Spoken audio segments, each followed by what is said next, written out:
sitting in the back row of the elegant ballroom at the Four Seasons in downtown Chicago. I never imagined my sister's cruel words would be the exact moment I'd finally feel free. The September evening light filtered through crystal chandeliers as Emily's voice carried across the reception. "You're not part of this family anymore," while she pointed directly at me.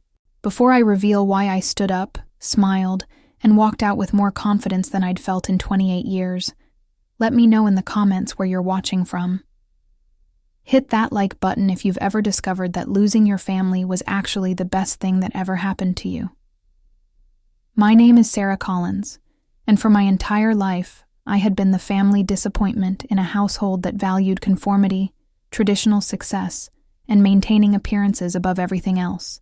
While my sister Emily became a corporate lawyer and married another lawyer in what was being called the wedding of the decade by our social circle, I had chosen to become a social worker helping homeless veterans. The guest list at Emily's wedding read like a who's who of Chicago's elite: judges, politicians, CEOs, and old money families who had known each other for generations. I stood out like a sore thumb in my modest dress from Target, surrounded by designer gowns and $1,000 suits that represented the world I had deliberately chosen to leave behind. What my family never understood was that my career choice wasn't a failure or rebellion. It was a calling that gave me more satisfaction and purpose than any corporate position ever could. But in the Collins family hierarchy, helping people who couldn't afford to pay was seen as wasting the expensive education they had provided and embarrassing the family name. The wedding reception had been proceeding beautifully until Emily's maid of honor toast, when she decided to use her platform to make it clear that not everyone at the family table was equally valued or welcome in her new life as Mrs. Richardson. Emily's maid of honor speech had started as a typical celebration of friendship and love, but quickly evolved into something much more pointed and personal. When Emily and I were planning this wedding, she announced to the crowd of 200 guests, "We talked about the importance of surrounding yourself with people who share your values and support your goals." The subtext wasn't subtle, and several guests began glancing in my direction, as Emily nodded approvingly at her friend's words. My parents, Robert and Patricia Collins, sat at the head table looking uncomfortable, but not intervening as the speech clearly targeted their other daughter. "Emily has always been the kind of person who elevates everyone around her," the maid of honor continued. "She chooses to spend her time with successful, ambitious people who are building something meaningful with their lives, rather than—" The pause was deliberate and dramatic, as she gestured vaguely toward the back of the room where I was sitting. That's when Emily stood up, took the microphone, and delivered the words that would change everything. "Actually, I want to be very clear about something," she said with the authoritative voice she used in courtrooms. "Some people think that sharing DNA means you're automatically family, but real family is about shared values and mutual respect." Her eyes locked directly onto mine as she continued. "Sarah, you're not part of this family anymore. Your choices, your career, your entire lifestyle are embarrassing to all of us. We've supported you long enough, and I don't want you at my wedding or in my life." The silence that followed Emily's declaration was deafening, as 200 guests processed what they had just witnessed. I felt every eye in the room turn toward me, waiting to see how I would react to being publicly disowned by my sister at her own wedding reception. For a moment, I felt the familiar shame and hurt that had defined my relationship with my family for years. The rejection, the constant criticism, the feeling that nothing I did would ever be good enough for people who measured worth only in dollars and social status. But then something unexpected happened. Instead of feeling crushed or humiliated, I felt an overwhelming sense of relief wash over me. Emily had just done what I had been too afraid to do myself. She had severed the toxic connection that had been draining my energy and happiness for my entire adult life. I stood up slowly, and to my own surprise, I found myself smiling. Not a forced smile or a defensive gesture, but a genuine expression of liberation and peace. "Thank you, Emily," I said clearly enough for several nearby tables to hear. "That's the best wedding gift you could have given me." The confusion on Emily's face was priceless, as she clearly hadn't expected gratitude for her public rejection. The guests were equally confused, having anticipated tears or anger, rather than what appeared to be relief and even joy from the rejected family member. My walk toward the exit was one of the most empowering moments of my life, as I felt the weight of family expectations and conditional love literally lifting from my shoulders with each step. Several guests tried to stop me with concerned expressions, but I continued moving with a sense of purpose and freedom I had never experienced. "Sarah, where are you going?" called out my Aunt Margaret, who had always been kinder to me than my immediate family. "Don't let Emily's words drive you away. She's just stressed about the wedding." "Aunt Margaret, Emily just gave me permission to live my life without constantly trying to earn approval from people who will never respect my choices," I replied with genuine warmth. "I'm not being driven away. I'm being set free." My parents remained seated at the head table, their faces showing a mixture of embarrassment and relief that the family's problem child was removing herself from their prestigious social event. They had spent years trying to change me, and Emily's public disownment probably felt like a solution to their ongoing embarrassment. As I reached the ballroom doors, I heard Emily's voice calling after me. "Don't expect any help from this family when your bleeding heart career fails and you need money." Her words were clearly intended to hurt, but they only reinforced my certainty that walking away was the right decision. I turned back one final time and spoke loudly enough for everyone to hear. "Emily, I've never needed your money, and I don't need your approval. I hope you're happy with the family you've chosen to keep." The drive home from the Four Seasons was filled with a mixture of adrenaline and profound relief as I processed what had just happened. For the first time in my adult life, I didn't have to pretend to care about my family's opinions or worry about disappointing them with my career choices and lifestyle. The freedom was intoxicating. No more dreading family gatherings where my accomplishments helping veterans were dismissed as charity work. No more listening to lectures about wasting my potential on people who couldn't afford to pay for services. No more feeling guilty for choosing purpose over profit. When I arrived at my modest apartment, I was surprised to find several missed calls and text messages from family members and wedding guests who had witnessed the confrontation. Most were expressions of shock and concern, but a few were surprisingly supportive. "Sarah, what happened tonight was terrible, but you handled it with incredible grace," texted my cousin David. "I've always admired your work with veterans, and Emily was completely out of line." His message meant more to me than any family approval ever had. The most meaningful message came from James Richardson, Emily's new husband, who texted, "Sarah, I'm sorry about what happened tonight. Emily's stress doesn't excuse her behavior. Your work helping veterans is important and honorable." The week following Emily's wedding was transformative in ways I hadn't anticipated. Without the constant background stress of family disapproval, I found myself more energized and focused on my work than I had been in years. The mental space that had been occupied by worry about family relationships was suddenly available for the things that actually mattered to me. My work at the Chicago Veterans Support Center took on new meaning as I realized that the family I had chosen, my colleagues and the veterans we served, valued me in ways my biological family never had. "Sarah, you seem different this week," observed my supervisor Maria. "More confident, more present. Did something change?" "I stopped trying to be someone I'm not," I replied simply. The truth was that complex, but also that simple. Years of trying to gain approval from people who fundamentally disagreed with my values had been exhausting in ways I was only now beginning to understand. The veterans I worked with noticed the change too. "Ms. Collins, you're glowing this week," said Marcus, a Vietnam veteran who had been homeless for 2 years before we helped him find housing. "Whatever's going on in your life, it's working for you."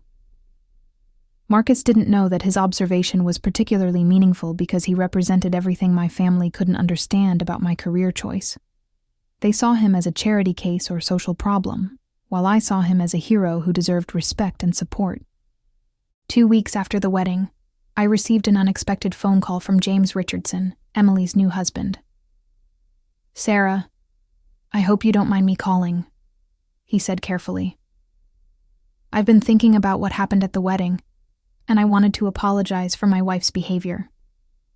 "James, you don't need to apologize for Emily's choices," I replied, "but I appreciate your concern." Actually, there's something else I wanted to discuss with you," he continued. "I've been researching the veterans organization where you work, and I'm impressed by what you're accomplishing. My law firm handles pro bono cases, and I'd like to explore ways we might be able to help your clients with legal issues." The irony was stunning. Emily's husband was offering professional collaboration on the very work that Emily had used to justify disowning me. "That would be incredible, James. Many of our veterans have legal challenges related to benefits, housing, and employment discrimination." Our conversation lasted over an hour, as we discussed potential partnerships between his firm and our organization. James's genuine interest in helping veterans was clear, and his legal expertise could significantly expand our ability to serve our clients. "Sarah, I hope this doesn't create problems between you and Emily," James said as we concluded our call. "But your work is important, and I want to help if I can." The partnership that developed between James's law firm and our veterans organization was more successful than either of us had anticipated. Within a month, his firm was providing free legal services to dozens of our clients, helping them navigate VA benefits, expungement of minor criminal records, and landlord disputes. "Sarah, this collaboration is some of the most meaningful work our firm has ever done," James told me during one of our weekly planning meetings. "The veterans you serve have such compelling stories and legitimate legal needs that were going unaddressed." The media attention that followed our partnership was entirely unexpected. The Chicago Tribune ran a feature story about the innovative collaboration between a high-end law firm and a grassroots veterans organization, highlighting the positive outcomes for clients who had been stuck in legal limbo for years. "This partnership demonstrates how legal professionals can use their skills to address social problems," the article quoted James as saying. "Sarah Collins and her team identified unmet needs in the veteran community and were providing the legal expertise to address them." The recognition was gratifying, but what meant more to me was the impact on our clients. Marcus, the Vietnam veteran, had his criminal record expunged and found stable employment for the first time in years. "Ms. Collins, I don't know how to thank you and Mr. Richardson," he said with tears in his eyes. 6 months after Emily's wedding, the success of our legal partnership had grown beyond anything I could have imagined. James's firm had expanded their pro bono work to include a dedicated veterans advocacy unit, and other law firms in Chicago were developing similar programs based on our model. "Sarah, we've been invited to present our program at the National Veterans Advocacy Conference," James told me excitedly. "This could become a model for legal assistance programs across the country." The professional recognition was wonderful, but the personal validation was even more meaningful. I had spent years being told by my family that my career was pointless and embarrassing, only to discover that my work was innovative enough to serve as a national model. The invitation to present at the national conference came with an unexpected surprise. A letter from the conference organizers informing me that I had been selected to receive the National Veterans Advocate of the Year award for my innovative approach to connecting legal services with grassroots veteran support. This award recognizes individuals who have developed creative solutions to complex problems facing veteran communities, the letter explained. "Your partnership with Richardson and Associates has provided a replicable model for connecting legal resources with underserved populations." The news of my national award reached my family through social media and news coverage before I had a chance to tell them myself. My phone started ringing with calls from relatives who had witnessed my public disownment at Emily's wedding and were now seeing my professional recognition in major publications. "Sarah, I saw the article in the Tribune about your award," my cousin David called to say. "I'm so proud of you, and I'm ashamed of how our family treated you at Emily's wedding." Similar calls came from other relatives who were beginning to understand that the career my immediate family had dismissed as embarrassing was actually groundbreaking work that was gaining national attention. The most interesting call came from my mother. "Sarah, your father and I saw the news about your award," she said carefully. "We're proud of what you've accomplished." "Thank you, Mom," I replied simply. "But I need you to understand that this recognition doesn't change anything about our relationship. I'm not looking for approval or validation from family members who spent years telling me my work was worthless. The conversation was civil but distant. I had moved beyond needing their approval, and their sudden pride felt hollow after years of criticism and dismissal. The National Veterans Advocacy Conference was held in Washington, D.C., and attended by hundreds of professionals working on veteran-related issues across the country. Standing on stage to accept the Advocate of the Year award was surreal, given that a year earlier my own family had been telling me my career was an embarrassment. This award belongs to every veteran who trusted us with their story, and every legal professional who donated their time to serve those who served our country, I said in my acceptance speech. Change happens when we stop talking about problems and start creating solutions. The standing ovation from the audience was meaningful, but what touched me most were the messages from veterans we had helped who were watching the live stream of the conference. Ms. Collins, seeing you get that award made me cry, Marcus texted. You never gave up on us, even when your own family gave up on you. James was in the audience for my speech, and his support meant more to me than my biological family's approval ever had. Sarah, watching you receive that recognition was incredible, he said afterward. Emily doesn't know what she lost when she disowned you. The irony of Emily's husband becoming one of my strongest professional allies and personal supporters wasn't lost on me. The sister who had declared I wasn't family anymore had inadvertently connected me with someone who valued my work more than she ever had. 1 year after Emily told me I wasn't part of the family anymore, I was living a life filled with purpose, recognition, and authentic relationships that I never could have imagined while trying to earn approval from people who fundamentally disagreed with my values. The Veterans Advocacy Program James and I had developed was being replicated in 12 cities across the country.